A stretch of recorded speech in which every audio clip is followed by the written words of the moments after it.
Untuk alat dan bahan pada proyek kali ini saya menggunakan rotary encoder, Arduino Uno, breadboard,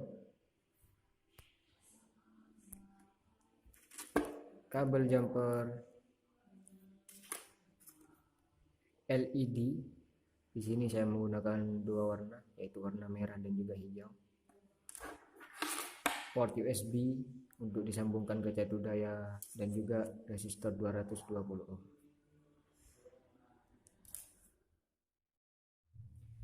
Assalamualaikum warahmatullahi wabarakatuh. Nah, di sini saya akan menjelaskan skema rangkaian proyek yang saya buat. Untuk yang pertama itu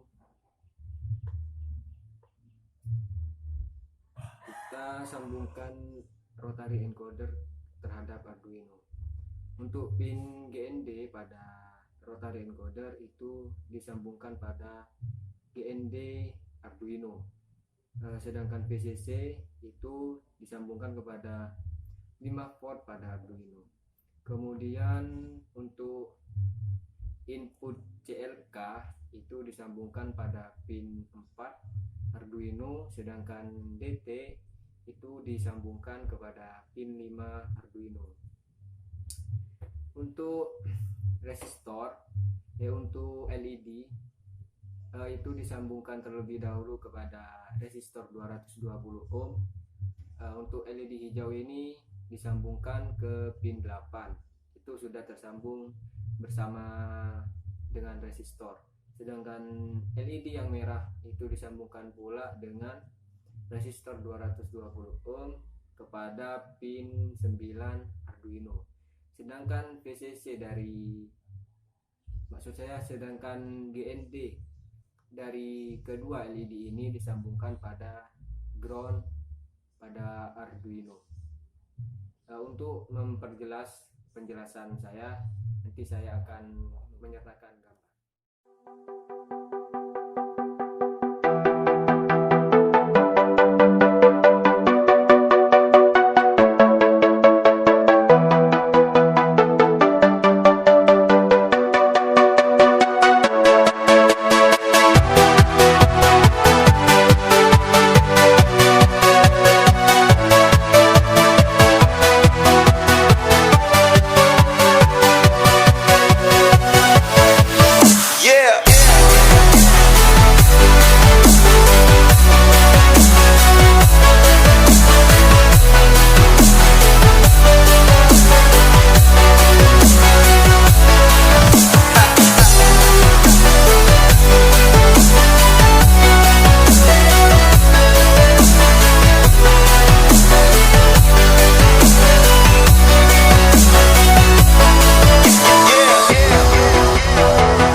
Assalamualaikum warahmatullahi wabarakatuh.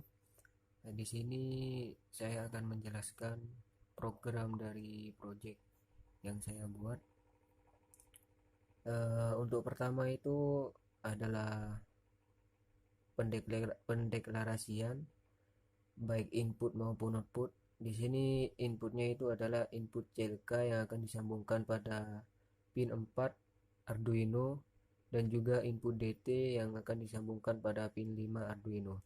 Untuk outputnya sendiri ini saya menggunakan LED green atau hijau, itu yang akan disambungkan pada pin 8 pada Arduino, dan juga LED merah yang akan disambungkan pada pin 9 Arduino. Saya mempunyai variabel yaitu integer counter sama dengan 0, Berarti itu adalah variabel yang bernilai awal sama dengan 0. Dan juga mempunyai variabel current state CLK. Ini maksudnya adalah kondisi input CLK saat ini, sedangkan yang previous state ini adalah kondisi input CLK sebelumnya. Untuk selanjutnya itu ada variabel yang bernama encoder, sama dengan ini nilainya tidak ditentukan. Kita beralih ke void setup. Void setup itu adalah bagian pengenalan yang dijalankan sekali dalam program. Di sini terdapat pin mode. Pin mode adalah mode pin digital baik input maupun output. Di sini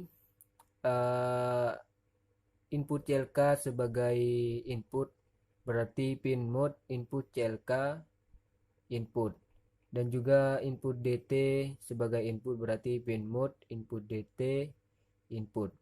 Sedangkan outputnya pin mode LED green output dan juga pin mode LED red output. Fungsi dari serial begin ini adalah penentu kecepatan pengiriman atau penerimaan data melalui port serial.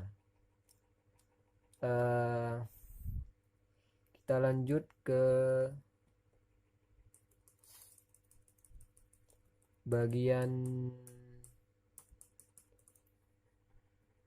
yang ini.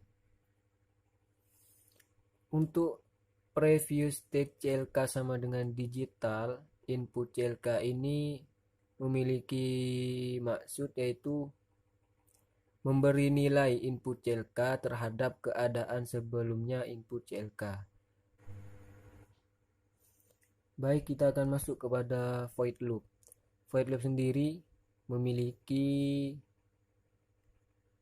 pengertian yaitu bagian yang mengeksekusi program yang dijalankan secara berulang-ulang. Di sini terdapat current state CLK sama dengan digital write input CLK. Ini merupakan pembacaan input CLK terlebih dahulu untuk saat ini. Di sini ada if current state CLK tidak sama dengan previous state CLK. Ini apabila kondisi input CLK sebelumnya dan saat ini berbeda, maka terjadi sebuah pulsa. Dan juga jika kondisi DT, input DT berbeda dengan input CLK, maka encoder ini akan berputar berlawanan arah jarum jam. Berarti nilai dari counter ini akan berkurang dan LED hijau akan mati atau low, sedangkan LED merah akan high. Dan apabila encoder ini berputar searah jarum jam, itu nilainya akan bertambah, dan untuk LED hijaunya sendiri itu akan nyala dan LED merah itu akan mati atau low. Di sini terdapat serial.print posisi, itu bermaksud mengirimkan data posisi terhadap serial monitor atau port serial. Terdapat serial print encoder mengirimkan data terhadap port serial yang bernamakan encoder. Sedangkan yang ini hampir sama dengan serial.print posisi, yaitu mengirimkan nilai terhadap port serial. Dan untuk serial.print counter ini itu memiliki fungsi yaitu perpindahan baris berikutnya. Dan ini previous state CLK sama dengan current state CLK itu memiliki maksud memperbarui kondisi input CLK saat ini sama dengan kondisi input CLK sebelumnya, dan akan dan proses ini akan berulang-ulang. Sekian dari saya. Sekarang kita akan melakukan percobaan terhadap proyek saya. Program sudah saya upload pada proyek ini. Sekarang untuk waktunya percobaan pertama, kita akan memutar proyek ini searah jarum jam sesuai dengan program yang saya jelaskan sebelumnya, bahwasanya kalau semisal encoder itu diputar searah jarum jam, maka LED hijau akan hidup dan LED merah akan mati. Sedangkan percobaan kedua yaitu memutar rotary encoder ini ke atau berlawanan arah jarum jam, yaitu hasilnya akan menyalakan lampu merah, sedangkan yang hijau itu akan mati. Dari data yang diperoleh dari tabel di atas dapat disimpulkan bahwa apabila rotary encoder itu diputar searah jarum jam, maka nilainya itu akan bertambah. Sedangkan jika diputar berlawanan arah jarum jam, maka itu nilainya akan berkurang.